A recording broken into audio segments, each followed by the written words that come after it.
오늘 말씀의 제목은 주님의 소중한 교회, 주님이 소중히 여기시는 교회라는 뜻입니다. 본문 말씀은 사도행전 20장 28절, 사도행전 20장 28절을 다 같이 읽겠습니다. 시작. 너희는 자기를 위하여 또는 온 양떼를 위하여 삼가라. 성령이 저들 가운데 너희로 감독자를 삼고 하나님이 자기 피로 사신 교회를 치게 하셨느니라. 아멘. 오늘 이 본문을 선택한 이유는 이 본문 자체가 굉장히 중요한 본문이지만 그 중에 하나님이 자기 피로 사신 교회, 하나님이 자기 피로 사신 교회, 이 구절을 나누기 위해서 이 본문을 택했습니다. 교회가 하나님의 피로 사신 교회, 하나님이 아들 독생자 예수 그리스도의 피값으로 사신 교회다. 그런 뜻입니다. 최근에 계속 저의 심령에 떠오르는 생각들, 주님께서 깨닫게 해주시는 것들이 바로 너는 교회를 얼마나 소중히 여기고 있느냐, 또는 주님께서 내가 교회를 얼마나 소중히 여기고 있는지 너는 깨닫고 있느냐, 이렇게 계속 여쭤보시는 것 물어보시는 것 같아요. 제가 그게 무슨 뜻입니까? 라고 여쭤보면 주님께서 계속 저에게 말씀하시는 그런 부분이 내가 교회를 세우기 위해 나는 내 목숨을 바치고 내 피를 흘려서 내 피값으로 교회를 세웠는데 너는 이 교회가 얼마나 소중한지, 내가 얼마나 소중히 여기고 있는지 진정으로 깨닫고 있느냐. 그래서 주님이 교회를 소중히 여기시듯 제게도 그렇게 소중히 여기고 있는지 물어보시고 있다는 것을 알게 되었습니다. 과연 나도 이렇게 교회를 주님 같은 마음으로, 주님의 심정으로 교회를 소중히 여기고 또 아끼고 있는가? 그러면서 제가 주님 마음을 깊이 알지 못해서 교회에 대해서 깊이 생각지 못했구나라는 것을 알게 되고 또 회개하는 마음으로 말씀을 준비하면서 귀한 깨달음을 우리 성도님들과 함께 나누고자 이 말씀으로 정했습니다. 세상에는 귀한 것이 있죠. 그 가치를 따질 때 사실 가치의 그 기준, 또 누가 그 가치를 세우는가에 따라서 그 가치 기준은 많이 달라질 수 있습니다. 쉽게 말해서 자기 자식은 정말 귀하죠. 그러나 내가 귀하게 여기는 것만큼 남들이 내 자녀를 귀하게 여기지는 않습니다. 또 다른 부모님은 그들의 자신들의 자녀들을 귀하게 여기겠죠. 그러니까 자기가 사랑하는 분량만큼 귀하게, 소중하게 여기는 것이 당연하겠죠. 그래서 나랑 상관이 없고 나와 상관이 없다면 나는 귀하게 여기지 않고 관심이 없기 때문에 귀하게 여기지 않습니다. 그러나 내가 관심이 있고 내가 사랑하는 것이면 그것은 사람이든 물건이든 얼마나 소중하겠습니까? 그래서 그 극치가 바로 자녀 아니겠어요? 정말 자녀는 자기가 사랑으로 낳아서 사랑으로 키우고 자기 분신이기 때문에 말로 설명할 수 없는 지극히 큰 사랑이 갑니다. 정말 모든 관심과 모든 사랑이 다 쏟아지기 때문에 자녀의 가치는 그 어떤 것으로도 헤아릴 수 없습니다. 그래서 자녀가 항상 어디에서 뭘 하고 있는지 알고 있을 때 부모는 편안하고, 갑자기 행방불명이 되거나 사라지게 되면, 소식이 끊기면 부모는 그때부터 모든 일을 그만두고서라도 자녀를 찾으러 다닙니다. 자녀의 차라리 시신을 찾아서 죽었다는 것을 확인하는 것이 오히려 낫지, 죽었는지 살았는지 이 실종된 상태는 평생 자녀를 찾으러 다녀야만 하는, 그럴 정도로 정말 자녀는 소중한 존재죠. 왜 그렇습니까? 내 모든 관심과 내 모든 사랑이 자녀에게 가 있기 때문이죠. 그래서 어떤 사람이나 어떤 물건의 가치는 그 사람이나 그 물건을 얼마나 사랑하고 있는가에 따라 그 가치가 달라진다고 할 수 있겠습니다. 그래서 이 교회라는 곳은 불신자, 믿지 않는 사람들에게는 사실 교회가 그렇게 중요하지도 않고 관심 밖에 있죠. 하나님에 대해서 관심이 없고 예수님에 대해서 관심이 없기 때문에, 예수님이 이 땅에 우리를 구원하러 오셨다, 그런 복음도 관심이 없습니다. 그래서 교회 자체에 관심이 없어요. 그러나 정말 주님의 입장에서는 세상을 이처럼 사랑하셔서 죄인된 인간을 구원하러 오셨기 때문에, 구원할 수 있는 유일한 방법은 당신의 생명을 바쳐서 그 피값으로 사야만 되는 그런 존재이기 때문에, 정말 주님 입장에서 당신의 생명을 바치면서까지 구원해야 될 존재인가, 그럴 가치가 없다면, 인간들이 그럴 가치가 없다면 주님 이 땅에 오셔서 피 흘려 죽으실 필요가 없지요. 인간들보다 내 하나님의 생명이 소중하고, 또 인간들이 그럴 가치가 없는 존재이거나, 또는 주님의 사랑이 인간들에 대해서 그렇게 크지 않았다면 주님께서 이 땅에 오셔서 피 흘려 죽으실 이유가 없습니다.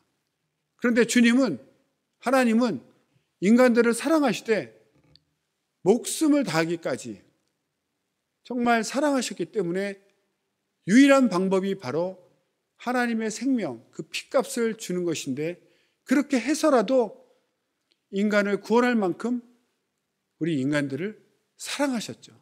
그 증거가 바로 하나님의 생명을 주신 것입니다. 부모가 자녀를 사랑하되 자기 생명보다 자녀를 더 사랑하기 때문에, 밧줄에 정말 그 절벽에 그 밧줄에 부모와 그 아버지와 아들 둘이 달려 있는데 줄이 끊어져 가고 있을 때 한 명밖에 매달릴 수 있는 힘이 없다면, 당연히 그 아버지는 자기 줄을 끊고 자기는 떨어져 죽을지라도 아들을 살리지 않겠습니까? 왜냐하면 자신의 생명보다 자녀의 생명을 더 소중히 여기기 때문에, 더 사랑하기 때문에 자신의 목숨을 희생할 수 있는 거죠. 만약 자녀보다 자기를 더 소중히 여기고 자기 생명을 더 사랑했다면 아들의 줄을 끊어버릴 것입니다. 자기 살고자. 그러나 그럴 부모는 아무도 없습니다. 이와 같이 하나님께서 인간들을 구원하는 방법이 하나님의 아들의 생명, 하나님의 생명을 바치는 방법밖에 없다면 그 길을 택해야 될 터인데, 인간들의 가치가, 또 인간들을 사랑하는 분량이 당신의 목숨보다 소중하지 않다면 죽으실 이유가 없는 것이죠. 그러나 십자가에서 당신의 피 흘리셔서, 바로 피값, 생명을 다하셔서 죽으셨다는 얘기는 바로 인간들을 당신의 생명처럼 소중히 여기셨다는 거죠. 그래서 십자가의 죽으심으로 그 사랑을 확증하셨다고 성경은 말하고 있습니다. 유일한 방법이 하나님의 아들이 죽으시는 방법인데, 정말 죽으셨다는 얘기는 당신의 생명을 주고서라도, 바꿔서라도 인간을 살리고 싶을 만큼 인간들을 사랑하셨다는 것이죠. 그것을 우리는 성령으로 알게 된 것입니다. 그래서 우리 한 사람 한 사람, 우리가 모인 이 교회의 가치, 그 소중함은 세상 사람들은 무시하고 무관심할지라도 하나님에게서는, 주님에게는 정말 당신의 생명과 같이 소중한 존재, 생명을 다해서라도 바꿔서라도 구원하고 싶을 만큼 사랑하는 존재인 거죠. 그래서 이제 나의 가치는 하나님의 아들의 생명과 맞바꾼 그렇게 소중한 존재가 된 것입니다. 원래 그렇게 소중했죠. 그런데 사람들이 하나님을 모르고 살 때는 자기가 기준이기 때문에, 자기가 모든 판단의 기준이기 때문에 내가 나를 무시하고 정말 가치 없다 여기면 정말 가치 없는 거예요. 그래서 세상에서 무가치하다고 여겨서 자기 목숨을 해하는 그런 끔찍한 죄를 짓기도 합니다. 그러나 하나님 모르는 사람도 효성이 지극한 사람이라면, 부모님이 자기 자녀를 얼마나 사랑하는지 알고 있는 자녀라면 부모님의 마음을 아프게 하고 싶지 않아서, 부모님의 마음에 상처 주고 싶지 않아서 자기를 학대하지 않습니다. 정말 힘들고 어려운 인생살이지만 부모님을 근심시켜 드리고 싶지 않아서, 부모님 마음을 편안하게 해드리고 싶어서 열심히 살고 또 그런 모습을 부모님 앞에 보입니다. 세상 사는 것은 누구나 힘들죠. 평안한 사람이 없습니다. 다 고민이 있고 다 어려움이 있고. 그러나 정말 꿋꿋이 용기 있게 살아가는 모습이 바로 부모님에게 평안과 기쁨을 드리기 때문에 그렇게 살아가는 거죠. 이처럼 하나님 앞에서도 이제는 내가 나를 판단하는 것이 아니라 하나님이 나를 어떻게 보시는지, 하나님이 교회를 얼마나 사랑하신지를 깨닫고 나의 존재감, 나의 가치, 나의 소중함이 얼마나 큰지를 알고 이제는 내가 함부로 나를 학대하거나 함부로 나를 무시하지 않습니다. 하나님이 나를 사랑하시니 나도 나를 사랑해야 되고, 하나님이 나를 소중히 여기시니까 나도 나를 소중히 여겨야 되는 거죠. 그리고 그 하나님께서 나를 사랑하신다는 그 마음을 알게 되면 얼마나 기쁘고 얼마나 감사한지, 정말 내가 정말 아무것도 아니라고 생각했던 내 자신이 이렇게 하나님이 소중히 여기시는 그런 존재라는 것을 알게 되면 정말 기쁘고 정말 감사해서 이제는 이 땅이 아무리 살기 어려워도 정말 용기 있게 담대하게 꿋꿋이 살아갈 수 있는 그런 힘과 용기를 얻게 됩니다. 세상 사람들이 뭐라고 나를 놀리고 뭐라고 무시해도 그런 것들을 극복할 수 있는 큰 힘이 생긴 거죠. 하나님이 나를 사랑하신다는 그 감격, 그 기쁨이 바로 내게는 큰 용기와 담대함이 되는 것입니다. 저는 그런 생각을 했습니다. 사도 바울의 서신서를 읽으면 사도 바울이 서두에 항상 자기가 하나님이 성령으로 세운 사도다, 성령으로 세운 사도의 직분을 받았다, 이렇게 강조합니다. 그 신학자들은 이제 그렇게 얘기하죠. 12사도와 함께 있지 않았고 예수님이 직접 세운 사도가 아니기 때문에 정말 바울은 진정한 사도가 아니다, 이렇게 사도성을 의심하는 사람들이 많았습니다. 거기에 대해서 항상 바울은 자기가 사도임을 증거하기 위해서 나는 비록 예수님이 세우신 그 12사도에 들어가지 못하지만 성령께서 나를 불러 사도로 세우셨다, 이것을 강조하죠. 언뜻 생각하면 나를 무시하지 마라, 하나님 성령께서 나를 사도로 세우셨으니 나는 예수님이 세운 12사도와 동등하다, 나를 무시하면 안 됩니다, 나는 사도예요 라고 자기를 피력하고 하나님이 나를 세우셨으니 나를 무시하지 말라, 이렇게 주장했을 수도 있지요. 그렇게 볼 수도 있습니다. 저는 또 그렇게 봤습니다. 그런데 세월이 지나고 생각이 많이 바뀐 것이 뭐냐면, 저도 목사 안수를 받고 한때 목사가 되었을 때는 남보다 뭔가 체험도 많고 이렇게 보니까 다른 사람보다 체험도 많고 또 깨달음도 많은 것 같고 은사도 있고 하니까 뭔가 목사가 될 만한 자격이 있지 않나? 또 하나님 사랑하는 마음도 크고 그래서 나는 목사가 되는 것이 좀 당연하게 지금 생각하면 굉장히 교만한 생각이지만 그래서 정말 주님 사랑하니까 목사가 되었습니다. 그런데 세월이 지나고 목사로서 생활하면서 너무나 시험에 들고 게으르고 오히려 영감도 떨어지고 그 마귀의 시험 들어서 죄 짓는 제 자신의 모습을 보고 너무나 형편없는 내 모습에 너무나 실망하고 낙심해서 나는 정말 목사의 자격이 없구나. 목사로서 도저히 나는 자격이 없다. 그런 생각이 밀려드는 거죠. 그래서 주님께 여쭙기도 했습니다. 정말 제가 목사 맞습니까? 주님, 저를 목사로 부르신 거 맞습니까? 부르지도 않았는데 제가 괜히 목사하겠다고 제가 나선 거 아닙니까? 당장이라도 그만두게 해주십시오. 전 자격이 없습니다.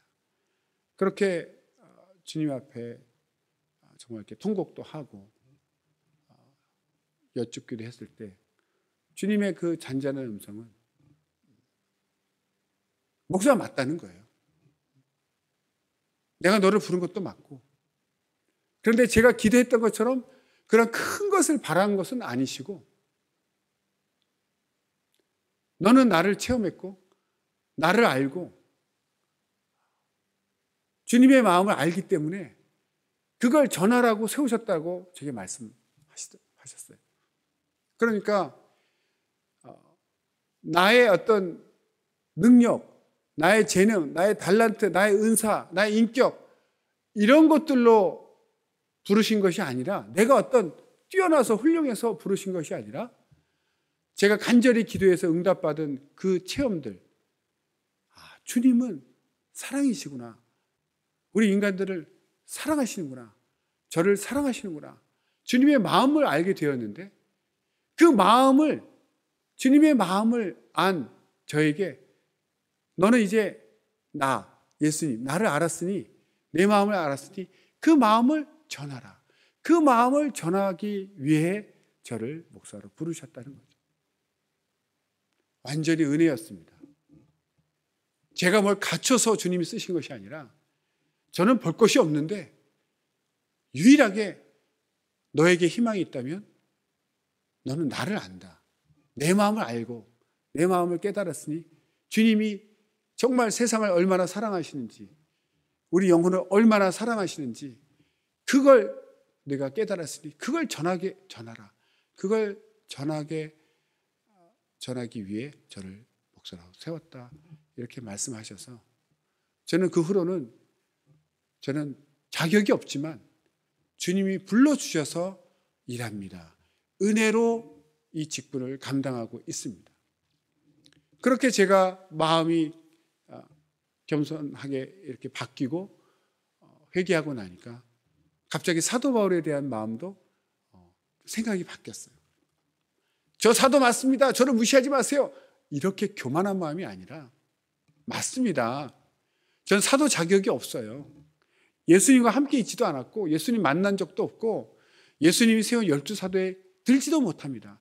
그런데도 성령께서 저를 불러서 복음 전하라고 사도로 불러주셔서 저는 정말 은혜 가운데 저는 자격이 없지만 어쩔 수 없이 성령께 붙들려서 제가 이렇게 사도의 일을 하고 있습니다. 저를 이해해 주세요. 이렇게 겸손한 자세로 쓰지 않았을까. 이렇게 새로운 또 깨달음이 오더라고요. 그렇습니다.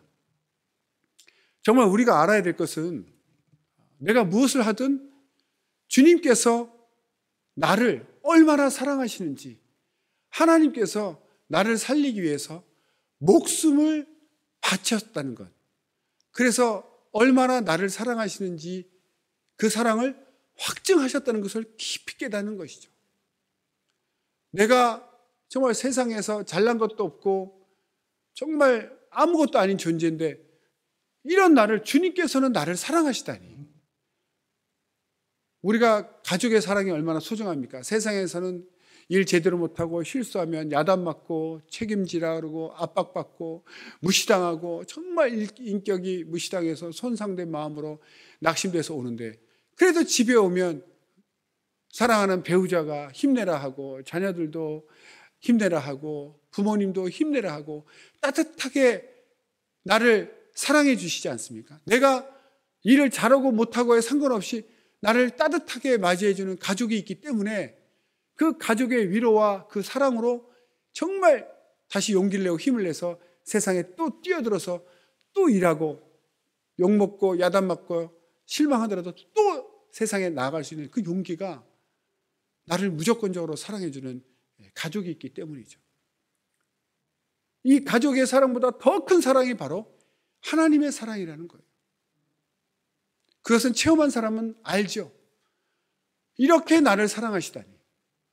그래서 그 사랑을 체험한 사람은 너무나 기쁘고 너무나 감격해서 세상이 아무리 나를 무시해도 오히려 가족이 나를 무시하는 그런 비참한 상황이 올지라도 낙심치 아니하고 정말 살아갈 수 있는 그 힘과 용기의 그 바로 근원이 하나님이 나를 이렇게 사랑하시는데 내가 낙심할 수가 없죠. 얼마나 행복하고 얼마나 기쁜지. 하나님이 나를 이렇게 사랑하시니 나는 정말 그 사랑을 주체할 수 없는 정말 그 감격 그 자체죠. 그래서 하나님이 인정받고 사랑받으면요, 사람들이 막 무시하고 학벌로 무시하고 뭐 월급 그 연봉으로 무시하고 뭐 능력으로 무시하고 아무리 무시해도 무시받을 때 조금 기분 안 좋지만 그렇게 뭐 낙심되지 않습니다. 하나님이라는 분이 절대자가 나를 사랑하시고 나를 인정하시고 나를 사랑하시기 때문에 사람들이 나를 몰라줘도 그렇게 슬프지 않더라고요. 그 다음부터는 남보다 좀 못나도 그렇게 슬프지 않습니다. 신기한 능력이 생긴 거죠. 주님께서는 그걸 원하시는 거죠. 그러니까 그 마음을 알고 난 다음에는 다른 사람도 그렇게 소중히 여기는 마음이 생기더라고요. 내가 이렇게 하나님 앞에 소중한 것처럼 저 사람도 하나님 얼마나 사랑하시는데 당신은 소중한 존재입니다. 하나님이 당신을 얼마나 사랑하시는지 그걸 경험하세요. 정말 당신은 하나님 앞에 소중한 존재입니다. 이 교회가 예수님의 피로 산, 하나님의 피로 산 얼마나 소중한 교회인지 아십니까? 그걸 말하고 싶어지는 거죠. 그러니까 이 교회를 우리가 사랑하고 섬기는 이유도 하나님이 먼저 이 교회를 사랑하신다는 걸 알기 때문에, 내가 이 교회를 사랑하면 하나님이 얼마나 기뻐하실까? 하나님이 피값으로 사신 정말 섬기신 교회가 나도 이 교회를 위해서 희생하고 봉사할 때 주님이 얼마나 기뻐하실까? 너도 이제 내 마음을 아는구나. 그래서 나를 닮아서 이 교회를 사랑하고 섬기고 있구나. 주님께서 얼마나 기뻐하시고 저를 대견해 하시겠습니까? 그러니까 우리가 교회를 사랑하고 교회를 섬기고 봉사하는 거죠. 뭐 하나님께 인정받고 하나님께 인정받고 사람에게 인정받고 그러기 위해서 합니까? 또 막 이렇게 사랑하면 하늘에 상이 많이 쌓일 것을 기대하면서 무슨 투자하는 마음으로 멸류관 쓰기 위해서 막 하십니까? 저는 그런 건 좀 순수하지 않은 것 같습니다. 하나님이 먼저 나를 얼마나 사랑하시는지 알고, 이를 통해 하나님이 저 사람도 얼마나 사랑하시는지 알고, 저 영혼을 얼마나 기뻐하시는지 알고, 나와 우리가 모인 이 교회를 하나님이 얼마나 사랑하시는지 알기 때문에 하나님이 기뻐하시는 일을 하고자 하나님이 사랑하시는 교회를 나도 사랑하고 하나님이 피 흘려서 섬기신 교회를 나도 봉사하고 섬기는 것이죠. 그러니까 힘들면 힘들더라도 그래도 내가 계속 할 수 있는 힘은, 봉사할 수 있는, 교회를 섬길 수 있는 그 근원은 주님이 이 교회를 사랑하시고 섬기신다는 것을 알기 때문에 나도 주님을 기쁘시게 하고자 교회를 사랑하고 섬기는 것입니다. 이 마음을 주신 분이 바로 하나님이시죠. 그래서 나도 주님께서 피로 사셨습니다. 여러분의 영혼도 피로 사셨습니다. 우리 모두를 하나님의 그 가장 귀한 생명, 피에는 생명이 있음이라 하신 것 같이 피값으로 사셨어요. 그래서 우리는 세상이 또는 가족이 또는 내가 나를 어떻게 볼지라도 가장 절대자이신 높으신 하나님 앞에서는, 하나님 눈앞에서는 가장 소중한 존재, 하나님의 그 당신의 생명을 바쳐서 생명과 맞바꾼 소중한 존재라는 것을 우리는 체험하고 그 감격, 그 은혜로 우리는 사는 자죠. 맞습니다. 세상에서 나를 평가해서 형편없는 녀석, 내가 나를 평가해도 세상 기준으로 아무것도 아니다. 그것도 맞아요. 그러나 그것으로 나를 끝장내지 않습니다. 진짜 절대자이고 심판자이신 하나님께서는 나를 사랑한다 하시고 의롭다 하시니까 이제는 내가 나를 판단할 수 없는 거예요. 대법원에서 3심제 대법원에서 판결이 가장 최종 판결인 것처럼 내가 나를 판단하고 세상이 나를 어떻게 판단했을지라도 가장 높으신 하나님이 너는 의인이야. 내가 용서했기 때문에, 나를 믿기 때문에 난 그 믿음을 보고 너를 의롭다 칭한다 하면 그것이 최종 판결입니다. 그걸 받아들여야 되는 거예요. 그걸 무시하고 자기를 학대하고 열등감 가지면 안 됩니다. 은혜로 받아들여야 됩니다. 정말 내가 아무것도 아니라고, 세상에서도 1심에서도 패소하고 2심에서도 패소해서 이제는 가망이 없다고 생각했는데 마지막 대법원 3심 마지막 판결에서 다 잘못됐다, 이 사람은 무죄다 하면 얼마나 기쁩니까? 정말 내 결백이 밝혀졌을 때 얼마나 기쁩니까? 그런 것처럼 세상이 나를 형편없다, 그렇습니다. 내가 나를 봐도 형편없다, 그렇습니다. 나는 가망이 없다 생각했는데 마지막 판결, 하나님께서 너는 소중한 자야, 너는 가치 있는 자야, 내게는 내 생명처럼 소중한 자다라고 말씀하실 때 얼마나 기쁘겠습니까? 내가 나도 당연하다, 나는 의롭다 생각했는데 하나님이 나를 의롭다 하시면 아무런 기쁨도 감격도 없겠죠. 애초부터 나도 그렇게 생각했으니까. 그렇지 않죠. 정말 낙심하고 실망해본 사람이, 정말 죽음의 문턱까지 가본 사람이 멈춰라! 주님께서 너는 죽어서는 안 된다. 정말 내가 너를 얼마나 사랑하는데 너는 나에게 소중한 존재다. 너의 가치는 네가 생각하는 그런 자가 아니야. 내가 사랑하는 분량이 너의 진정한 가치다. 그것을 깨닫게 될 때 정말 이제는 은혜로 사는 자죠. 맞습니다, 주님. 저는 자격 없는 자인데 주님께서 나를 자격 주시고 나는 불의한 자인데 주님께서 나를 의롭다 하시니 나는 이제 의로운 자로서 주님의 은혜로 감사하며 살겠습니다. 이것을, 이런 마음을, 이런 자세를 주님께서는 원하시는 거죠. 세상에 여러 가지 말들이 있을지라도 이제는 우리는 주님의 말씀만 받아들여야 됩니다. 세상 말도 무시하고 내 속에서 내가 하는 말도 무시하고 주님이 나를 뭐라고 보시는지, 주님께서 나에게 뭐라고 말씀하시는지, 주님이 나를 향해 어떻게 보시는지, 주님은 나를 사랑하셔서 대신 십자가에서 피 흘려 죽으시고 나를 구원하셨습니다. 당신의 생명과 맞바꿔 주셨어요. 그렇게 소중한 존재, 그렇게 사랑하는 자라는 것을 십자가의 죽으심으로 확증하셨기 때문에 이제는 우리는 하나님 앞에 그 사랑을 받아들이고 그 사랑으로, 그 사랑의 능력으로 감격하며 감사하며 사시기를 예수 이름으로 축원합니다. 이후에 나의 가치와 나의 소중함은 주님께서 말씀하시는 바대로 하나님이 나를 소중히 여기시는 그 소중함을 깨닫고 항상 용기 있고 담대하게 또 감사한 마음으로 은혜로 사시기를 예수 이름으로 축원합니다. 기도하겠습니다.